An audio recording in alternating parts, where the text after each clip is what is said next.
ঠাকুর শ্রী শ্রী রামকৃষ্ণদেবের অষ্টাঙ্গিক মার্গের প্রথম মার্গ বা প্রথম নীতি সতর্কতা। ভক্তি এবং ভক্ত বললেই আমাদের অনেকের মনে হয় ভক্তি এবং ভক্তের সঙ্গে যেন একটি অগোছালো ভাব, একটি আলগা আলগা ভাব, একটি বোকা বোকা ভাব, অনিবার্যভাবে সংযুক্ত। ভক্তের যেন কোনো বিষয়েই আঁট থাকতে নেই। উন্মনা এবং উদাসীন ভাব যেন তার বিশেষ বৈশিষ্ট্য।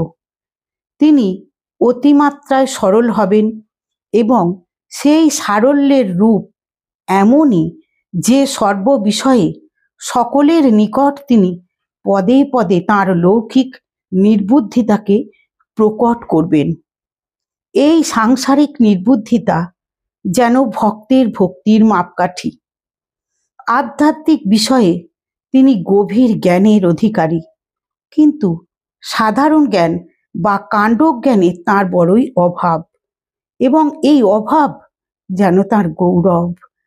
ভক্তি এবং ভক্ত সম্পর্কে এই বিসদৃশ্য ধারণার মূলে কুঠারাঘাত করেছিলেন শ্রী রামকৃষ্ণ।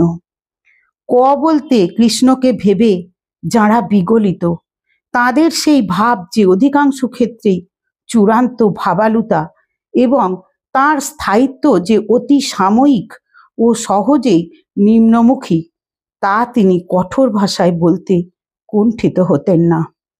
শ্রী রামকৃষ্ণের জীবনের সঙ্গে পরিচিত সকলেই জানেন যে অধিকাংশ সময়েই তার মন সমাধির স্তরে, অতি জাগতিক ভূমিতে অবস্থান করত। পরমের পথে ধাবমান আত্মভোলা শ্রী রামকৃষ্ণের পরিধানের বস্ত্র কখন অঙ্গ থেকে খসে পড়ত সে সম্পর্কে তার হুঁশ থাকত না। কিন্তু সেই মানুষটিরই আবার মুখ শুদ্ধির বেটুয়াটা নিতে কখনো ভুল হতো না। পঞ্চবটিতে কেউ ছাতাটি ফেলে আসলে তারই চোখে পড়ত সর্বাগ্রে। কোন ব্যঞ্জনে কোন মশলা কতখানি লাগে তাও তিনি বিলক্ষণ জানতেন। দোকানে বা বাজারে জিনিস কেনবার সময় জিনিসের গুণাগুণ অথবা দামের যথার্থতা নিরূপণ করতেও জানতেন নিখুঁতভাবে। এই বিষয়ে যুবক ভক্ত যোগিনকে পরবর্তীকালে স্বামী যোগানন্দ তার দুটি নির্দেশিকার দৃষ্টান্ত সুপরিচিত। একটি লেবু কেনবার সময় ফাউটি পর্যন্ত নেবার নির্দেশ, অন্যটি কড়াই কেনবার সময় অন্যান্য দোকানে তার দাম যাচাই না করায় এবং কড়াইটি নিখুঁত কিনা পরখ করে না নেওয়ায় তিরস্কার। সেই সঙ্গে এই সতর্কবাণীও তিনি উচ্চারণ করেছিলেন, ভক্ত হতে হবে বলে কি বোকা হতে হবে? তার ঘরে তিনি ছুরির হাতলটি যেভাবে রাখতেন রোজ সেভাবেই সেটি রাখতেন, কোনো দিনই ভুল হতো না। ফলে অন্ধকারেও ছুরিটি নিতে তার কোনো অসুবিধা হতো না। প্রদীপের সলতে কেমন করে পাকাতে হয়, কেমন করে পাকালে একটুও আঁশ সলতের গায়ে থাকে না, সলতে নিখুঁত হয়, সে সম্পর্কে তার প্রত্যক্ষ জ্ঞান ছিল।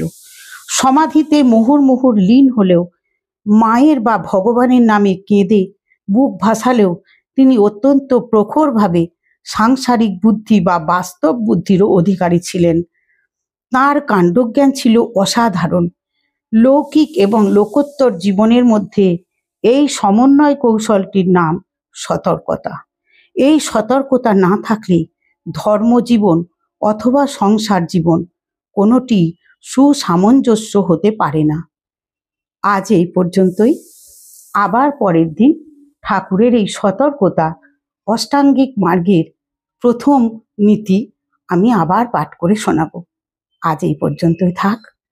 ঠাকুরের চরণে প্রণাম, সকলের মঙ্গল কামনা করে আজ এখানেই শেষ করছি। নমস্কার।